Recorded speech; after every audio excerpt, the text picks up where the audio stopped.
ओम शांति। आज 22 अगस्त 2024 के साकार मधुर महावाक्य हैं। सतगुरुवार वरदानी दिवस की बहुत बहुत हार्दिक शुभकामनाएं। सतगुरुवार के दिन हम बाबा से विशेष सतगुरु का संबंध जोड़ते हैं, उनसे वरदान लेते हैं, दृष्टि लेते हैं, भोग स्वीकार कराते हैं। उनके वरद हस्त में इतनी शक्ति है जिससे कमजोरियां समाप्त हो जाती हैं, मन उमंग उत्साह में उड़ने लगता है। आज भी बाप दादा का बहुत ही सुंदर सुखद वरदान है। अविनाशी उमंग उत्साह के द्वारा तूफान को भी तोहफा बनाने वाले श्रेष्ठ ब्राह्मण आत्मा भव। उमंग उत्साह ब्राह्मणों के पंख हैं। जो उमंग उत्साह में रहते हैं उनके लिए बड़े से बड़ी समस्या भी तोहफा बन जाती है, मनोरंजन का अनुभव करते हैं। उमंग उत्साह में रहने वाले कभी दिल शिकस्त नहीं हो सकते, सदा ही उड़ती कला में रहते हैं। याद दिलाया बाबा ने, तुम बच्चों को वापस घर चलना है। मीठे बच्चे, लाडले बच्चे, अब घर चलना है। घर चलने के लिए तैयार हो? बाबा ने पूछा, क्या तैयारी करेंगे? घर चलने के लिए तुम बच्चों को देह से, दुनिया से ममत्व मिटा देना है। बाबा ने याद दिलाया, मैं तुम्हें घर ले जाने के लिए आया हूँ। तुम्हें बेहद खुशी होनी चाहिए। स्वयं निराकार भगवान मुझे पढ़ाते हैं। जिन बच्चों को खुशी रहती है वो दूसरों को भी पैगाम देते रहते हैं। सदा इस खुशी में रहना है। हम भगवान से पढ़ने वाले भाग्यवान आत्माएं हैं। बड़े से बड़ी पोजीशन शिव बाबा की है। उनकी महिमा अनंत है। बाबा कहते, मैं कल्प कल्प आता हूँ तुम्हें मनुष्य से देवता बनाने के लिए। तुम्हें दैवी गुण धारण कर फिर से देवता बनना है। तुम्ही ने ये ऑलराउंड पार्ट बजाया, फिर से देवी देवता बनने के लिए आए हो। ये वैरायटी सब आत्माओं का अपना अपना पार्ट है। तुम आत्माएं एक्टर हो। हर एक के पार्ट को देखते हुए हर्षित रहना है। सुनते हैं बाबा के मधुर बोल। बाबा कहते, मीठे बच्चे, तुमने सारे कलम में ऑल राउंड पार्ट बजाया है। अब पार्ट पूरा हुआ, अब घर चलना है। प्रश्न है, तुम बच्चे अपने भाग्य की महिमा किन शब्दों में करते हो? उत्तर है, हम हैं ब्राह्मण चोटी। हमें निराकार भगवान स्वयं बैठ पढ़ाते हैं। दुनिया में मनुष्य मनुष्यों को पढ़ाते, लेकिन हमें स्वयं भगवान पढ़ाते हैं, तो हम कितने भाग्यशाली हुए। दूसरा प्रश्न है, इस ड्रामा में सबसे बड़ा पोजीशन किसका है? निराकार बाप का। वह तुम सब आत्माओं का बाप है। सब आत्माएं ड्रामा के सूत्र में बंधी हुई हैं। सबसे बड़ा पोजीशन बाप का है। ओम शांति। रूहानी बच्चों से बाप पूछ रहे हैं, मीठे मीठे बच्चों, अपना घर शांति धाम याद है? भूल तो नहीं गए हो? 84 का चक्कर पूरा हुआ, कैसे पूरा हुआ ये तुम सब समझ गए हो। सतयुग से लेकर कलयुगांत तक ऐसा प्रश्न सिवाय बाप की और कोई पूछ ही नहीं सकता। मीठे मीठे लाडले बच्चों से बाबा पूछते हैं कि अब घर चलना है ना? घर चलकर फिर सुख धाम में आएंगे। ये सुख धाम तो है नहीं, ये है पुरानी दुनिया दुख धाम। वो है शांति धाम, फिर सुख धाम। अब ये दुख से मुक्त हो जाना है। अब ये दुख से मुक्त हो जाना है मुक्ति धाम। मुक्ति धाम अथवा शांति धाम जैसे के सामने खड़े हैं, वो है घर। फिर तुम नए विश्व में, अपने राज्य में, जहाँ पवित्रता सुख शांति जैसे कि अब तुम नए विश्व में आएंगे जहाँ पवित्रता, सुख, शांति सब कुछ होगा। ये तो समझते हैं ना, गाते भी हैं, बाप को भी पुकारते हैं, हे पतित पावन, इस पति दुनिया से हमें ले चलो। हमने बहुत दुख देखे हैं, इस पति दुनिया से हमको ले चलो, इसमें बहुत दुख है, हमको सुख में ले चलो। स्मृति में आता है ना, स्वर्ग को तो सब याद करते हैं, शरीर छोड़कर कहेंगे स्वर्ग पधारा, लेफ्ट फॉर हेवनली अबोर्ड। किसने लेफ्ट किया, किसने शरीर छोड़ा? आत्मा ने। शरीर तो नहीं जाता है, आत्मा जाती है। अभी तुम जानते हो शांति धाम, सुख धाम किसको कहा जाता, और कोई जानता ही नहीं। तुम बच्चों की बुद्धि में ये नॉलेज है कि शांति धाम क्या है, सुख धाम क्या है। तुम सुख धाम में थे, अब तुम दुख धाम में आ गए। सेकंड, मिनट, घंटे, वर्ष बीत गए। 5-4 वर्ष में से बाकी कुछ दिन बचे हैं। बाप बच्चों को सब स्मृति दिलाते हैं। है तो बहुत सहज, इसमें मूंझने की तो कोई दरकार नहीं। आत्मा 84 जन्म कैसे लेती है ये भी किसी को पता नहीं। लाखों वर्ष की बात तो किसको याद भी नहीं रहती। ये है 5-4 वर्ष की बात। व्यापारी लोग स्वास्तिका चौपड़े पर निकालते हैं, उसको गणेश कह देते। गणेश को हाथी की सूंड दिखाते।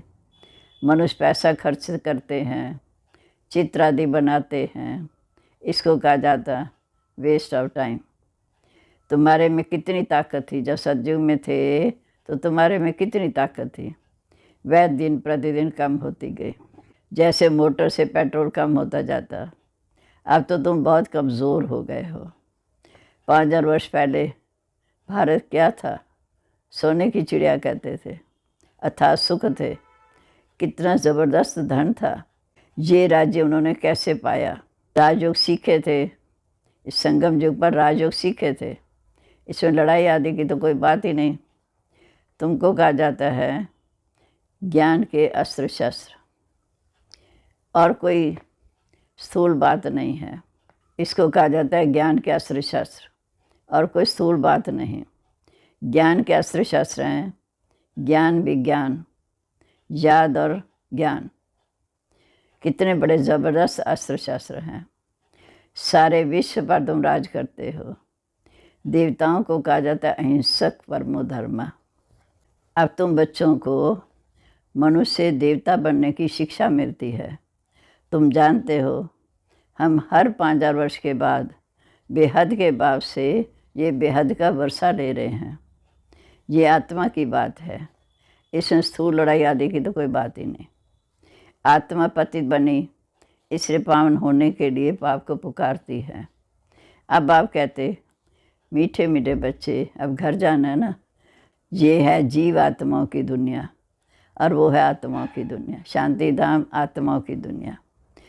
उसको जीव आत्मा की दुनिया नहीं कहेंगे, क्योंकि वहाँ शरीर तो होता नहीं। ये घड़ी घड़ी स्मृति में लाना चाहिए कि हम आत्मा ही शांति धाम जाएंगी, फिर साकारी शरीर ले दुनिया में पाठ बजाने आएंगे। हम दूर देश के रहने वाले हैं। हम आत्मा का घर है ब्रह्मांड, हम आत्मा का घर है ब्रह्मांड, जहाँ ज्योति बिंदु परमात्मा रहते, आत्माएं रहती। ये भी बुद्धि में रहे कि हम वहाँ के रहवासी हैं, इस आकाश तत्व से पार, जहाँ सूर्य चाँद तारा भी नहीं। हम वहाँ के रहने वाले, इस सृष्टि रूपी रंगमंच पर आए पाठ बजाने। 84 जन्म का पाठ बजाते। सब तो 84 जन्म ले ना सके, आहिस्ते आहिस्ते ऊपर से नीचे उतरते रहते हैं। हम ऑलराउंडर हैं। सब काम करने वालों को ऑलराउंडर कहा जाता। तुम भी ऑलराउंडर हो। आदि से अंत तक तुम्हारा पाठ है। अब इस चक्र का अंत है, तो भी ऊपर से आते हैं। अब इस चक्र का अंत है, तो भी आत्माएं ऊपर से आती रहती हैं। बहुत बच्चे अभी रहे हुए हैं ऊपर, जो ऊपर से आते रहते, फिर वृद्धि को पाते रहते। बाप ने तुम बच्चों को हम सो का अर्थ भी समझाया। वह लोग कहते हम आत्मा सो परमात्मा। उनको तो ड्रामा के आद्मदंत ड्यूरेशन आदि का कुछ पता नहीं। तुमको बाबा ने समझाया इस शरीर में तुम अभी ब्राह्मण हो। प्रजापिता ब्रह्मा द्वारा शिव बाबा ने तुम्हें अडॉप्ट किया है, पढ़ाते हैं। ये तो याद रहना चाहिए ना कि बाप हमको पढ़ा रहे हैं, वो है ऊंचे से ऊंचा भगवान। सब आत्माएं इस ड्रामा के धागे में पिरोई हुई हैं। जानते हो हम शुरू में देवता थे, फिर हम सो क्षत्रिय बने। क्षत्रिय धर्म में आए अर्थात सूर्यवंशी से चंद्रवंशी में आए। इसमें हमने 8 जन्म सतयुग में लिए, 12 जन्म त्रेता में लिए। सूर्यवंशी से चंद्रवंशी में आए, 8 जन्म सूर्यवंशी, 12 जन्म चंद्रवंशी। ये सब बच्चों को पता होना चाहिए। ये नॉलेज पहले तुम्हारे में बिल्कुल नहीं थी, अभी बाबा ने समझाया। ये वर्णों की बजोली है। अभी फिर शूद्र से ब्राह्मण बने, ब्राह्मण से फिर देवता बनेंगे। विराट रूप भी दिखाते हैं, जिसमें 4 युग दिखाते। तुम्हारी बुद्धि में सारा ज्ञान है। विष्णु क्या विराट रूप दिखाते हैं, जिसमें सूर्यवंशी, चंद्रवंशी, वैश्यवंशी, शूद्रवंशी। तुम्हारी बुद्धि में सारा ज्ञान है। कैसे हम नीचे उतर कर फिर ब्राह्मण कुल में आए, फिर डीटी डिनेस्टी में आए। पहले बाबा ने आकर हमें शूद्र से ब्राह्मण बनाया, कलयुग से निकाल संगम पर बिठाया। अब फिर हम ब्राह्मण से देवता बनने का पुरुषार्थ कर रहे हैं। अब तुम ब्राह्मण हो चोटी, चोटी सबसे ऊंची होती है। तुम्हारे जैसा ऊंच कुल कौन कहलाएगा। भगवान बाप बैठकर स्वयं हम बच्चों को पढ़ाते हैं। हम कितने भाग्यशाली हैं। अपने भाग्य की कुछ महिमा तो करो। 12वें तो सब मनुष्यों को पढ़ाते हैं। वह तो निराकार है बाप। ये बाप कलब एक ही बार आकर नॉलेज देते हैं। सारे कलम में इसी समय आकर नॉलेज देते हैं। पढ़ाई तो हर एक पढ़ाते हैं ना। बैरिस्टर की नॉलेज पढ़कर बैरिस्टर बनेंगे, वैसा मनुष्यों को पढ़ाते आए। अभी ये है भगवानुवाच। मनुष्य को कभी भगवान नहीं कहा जा सकता, वो तो है निराकार। यहाँ आकर तुम बच्चों को पढ़ाते हैं। पढ़ाई न सूक्ष्म वतन में है न मूल वतन में। पढ़ाई होती है स्थूल वतन में, जहाँ इसमें मूंझने की तो कोई बात ही नहीं। स्कूल में कभी स्टूडेंट कहेंगे कि हम मूंझते हैं, हमको निश्चय नहीं होता। पढ़ाई को पढ़कर फिर वो अपना स्टेटस लेते हैं। ये लक्ष्मी नारायण सतयुग के आदि में विश्व के मालिक कैसे बने? ज़रूर बाप द्वारा बने। बाप तो सब बात सच बताएंगे, भगवान कोई रॉन्ग थोड़ी बता सकते। बड़ा भारी इम्तिहान है। इस समय तो प्रजा का प्रजा पर राज्य है, कोई राजा रानी है नहीं। सतयुग में थी, अभी कलयुग के अंत में कोई नहीं है। इसको कहा जाता है पंचायती राज्य। गीता में लिख दिया कौरव और पांडव। रूहानी पंडित तो असल में तुम हो। रूहानी पंडित तो वास्तव में तुम हो। तुम रूहानी घर का रास्ता बताते हो। वो है तुम आत्माओं का रूहानी घर। वो है तुम आत्माओं का रूहानी घर। रूह जन्म लेकर पाठ बजाती हैं। ये बातें तुम्हारे से और कोई जानता नहीं। ऋषि मुनि आदि कोई भी न रचता और न रचना के आत्मधन को जानते हैं। वो तो लाखों वर्ष कहते थे, परंतु उनका भी कोई पूरा हिसाब किताब नहीं है। आधा आधा भी हो ना सके। पूरा आधा सुख धाम, फिर पूरा आधा दुख धाम। ये है पति दुनिया विशेष, वो है वाइसरस वर्ड। बाप इस समय कितना ऊंच तो ऊंच है, परंतु है कितना साधारण। है ऊंचे तो ऊंचा, परंतु है कितना साधारण। कोई बड़े आदमी ऑफिसर आदि से मिलते हैं तो उनको कितना रिगार्ड देते हैं। पति दुनिया में पतित मनुष्य पतितों का दीदार करते हैं। पावन तो है ही गुप्त, बाहर से दिखाई कुछ नहीं पड़ता। बाप को कहा जाता है नॉलेजफुल ब्लेसफुल। बाप को कहा जाता है नॉलेजफुल ब्लेसफुल। सब बातें बाप में फुल हैं, इसलिए उसको कहा जाता है ज्ञान का सागर। हर एक मनुष्य के पोजीशन की महिमा अलग अलग है। वज़ीर को वज़ीर, प्राइम मिनिस्टर को प्राइम मिनिस्टर ही कहेंगे ना। ये फिर ऊंचे से ऊंचा भगवान। सबसे बड़ा पोजीशन है निराकार बाप का, जिसके हम सब बच्चे हैं। वह हम सब बाप के साथ परम धाम में रहते हैं। वो हमारा असली घर। वहाँ सबका अपना अपना पार्ट मिला हुआ है। कोई एक जन्म का पार्ट बजाकर वापस चले जाते तो बाप समझाते हैं कि ये मनुष्य सृष्टि का वैरायटी झाड़ है, एक का पार्ट ना मिले दूसरे से। आत्मा एक जैसी है, बाकी शरीर एक ना मिले दूसरे से। आत्मा तो ज्योति बिंदु चमकता सितारा, बाकी शरीर एक ना मिले दूसरे से। नाटक भी दिखाते हैं जिसमें एक जैसी दो शक्लें दिखाते, फिर मुँह जाते हैं कि पता नहीं हमारा पति कौन सा है। ये तो बेहद का खेल है। इसमें एक का पार्ट ना मिले दूसरे से। हर एक के फीचर्स अलग अलग हैं। आयु भले एक जैसी है, परंतु फीचर्स एक जैसे हो ना सके। हर जन्म में फीचर्स बदलते रहते हैं। कितना बड़ा बेहद का नाटक है, तो उनको जानना चाहिए ना। सारे सृष्टि के अद्भुत अंत का ज्ञान अब तुम्हारी बुद्धि में है। हर एक का ड्रामा में जो पार्ट भरा हुआ है वही बजाएंगे। ड्रामा में कोई रिप्लेस नहीं हो सकता, हर एक का पार्ट है। बेहद का ड्रामा है। जन्म लेते रहते हैं, सबके फीचर्स अलग अलग हैं। कितने वैरायटी फीचर्स हैं। जितनी आत्माएं सबके फीचर्स अलग। ये नॉलेज सारी बुद्धि से समझने की है। कोई किताब आदि तो है नहीं। गीता का भगवान हाथ में गीता ले आते हैं क्या? वह तो स्वयं ज्ञान का सागर है। पुस्तक में आया, वह तो स्वयं ज्ञान का सागर है। पुस्तक थोड़ी लेकर आए। पुस्तक तो भक्ति मार्ग में बनते हैं। तो ये सब ड्रामा में नूंद है। एक सेकंड ना मिले दूसरे से। तुम बच्चों को तो सब समझा दिया। चक्र पूरा हो, फिर नए सिरे से शुरू होगा। अब चक्र पूरा होगा, घर जाएंगे, फिर सतयुग में नए सिरे से शुरू होगा। अब तुम पढ़ रहे हो, बाप को भी तुम जान गए हो, रचना को भी जान गए हो। मूल वतन से जहाँ आते हैं पाठ बजाने। स्टेज कितनी बड़ी है, विश्व की स्टेज कितनी बड़ी है, इसको कोई माप ही नहीं सकता, कोई भी पहुँच नहीं सकता। सागर और आकाश का कोई अंत नहीं पा सकते, इसलिए बेअंत गाया जाता। आगे हम कोशिश नहीं करते थे, अभी कोशिश करते हैं। साइंस भी अभी है, फिर कब शुरू होगी?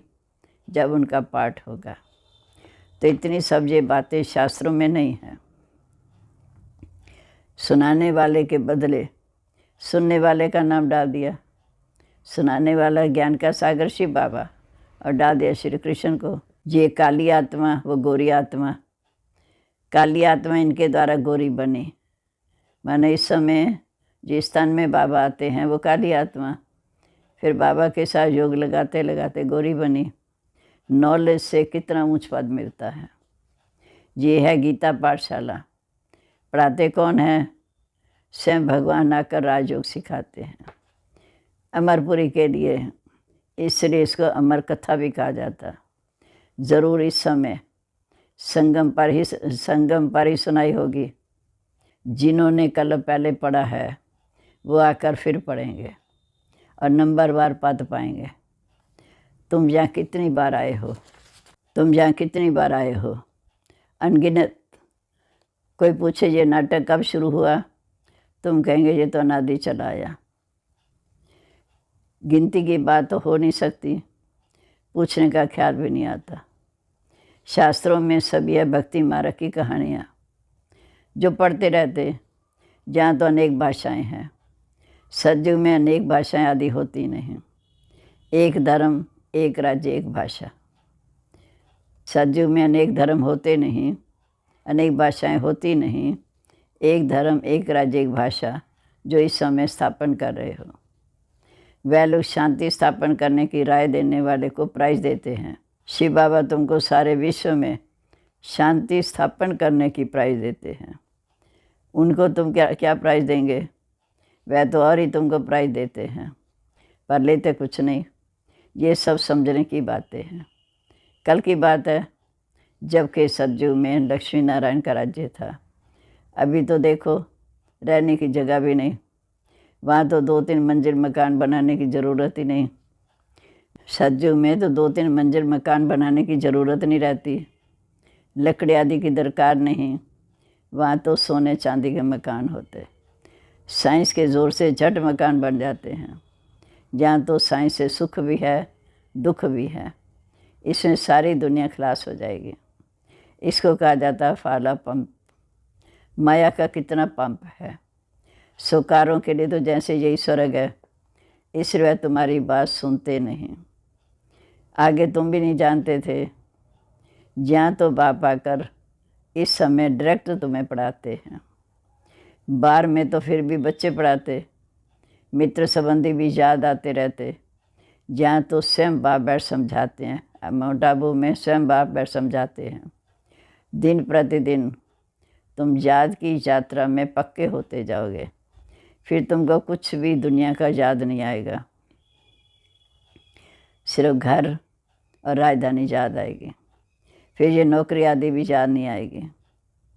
मरेंगे ऐसे जैसे बैठे बैठे हार्ट फेल होते हैं। दुख की बात ही नहीं, हॉस्पिटल आदि कुछ भी नहीं रहेगा। बाबा को जान लिया, स्वर्ग के मालिक बन गए। बाबा को जान लिया, स्वर्ग के मालिक बन गए। तुम्हारा तो हक है का नहीं, क्योंकि स्वर्ग में सब तो जाएंगे नहीं। अच्छा, मीठे मीठे सिक्के लदे बच्चों प्रीत, माता पिता बाप दादा का याद प्यार, गुड मॉर्निंग। रूहानी बाप की रूहानी बच्चों को नमस्ते। हम रूहानी बच्चों की रूहानी बाप दादा को नमस्ते। नमस्ते बाबा, गुड मॉर्निंग। शुक्रिया बाबा, शुक्रिया। कितनी ऊंची मंजिल पर ले जा रहे हैं। हमारे लिए सतयुग की नई दुनिया की स्थापना कर रहे हैं। अब धारणा के लिए मुख्य सार। पहली पॉइंट, रूहानी पंडा बन सबको रूहानी घर का रास्ता बताना है। ज्ञान और योग के अस्त्र शस्त्र से सारे विश्व पर राज्य करना है। डबल अहिंसक बनना है। दूसरा, 84 जन्मों का ऑलराउंड पार्ट बजाने वालों को अभी ऑलराउंडर बनना है। सब काम करने हैं। बेहद के वैरायटी ड्रामा में हर एक्टर का पार्ट देखते हुए सदा हर्षित रहना है। अब आज का वरदान, अविनाशी उमंग उत्साह द्वारा तूफान को तोहफा बनाने वाले श्रेष्ठ ब्राह्मण आत्मा भव। अविनाशी उमंग उत्साह द्वारा तूफान को तोहफा बनाने वाले श्रेष्ठ ब्राह्मण आत्मा भव। उमंग उत्साह ही ब्राह्मणों की उड़ती कला के पंख है। इन्हीं पंखों से सदा उड़ते रहो। ये उमंग उत्साह आप ब्राह्मणों के लिए बड़े से बड़ी शक्ति है, नीरस जीवन नहीं। उमंग उत्साह का रस सदा भरा हो। उमंग उत्साह मुश्किल को भी सहज बना देता है। वह कभी दिल शिकस्त नहीं हो सकते। उमंग उत्साह को तोहफा बना देता है। उत्साह किसी भी परीक्षा व समस्या को मनोरंजन अनुभव कराता। ऐसी अविनाशी उमंग उत्साह में रहने वाले ही श्रेष्ठ ब्राह्मण हैं। स्लोगन है, शांति की वास धूप जगा कर रखो तो शांति की बांस समाप्त हो जाएगी। शांति की वास धूप जगा कर रखो तो शांति की वास समाप्त हो जाएगी। ओम शांति। बाबा ने कहा, अंत समय में अनेक प्रकार की हलचल होगी।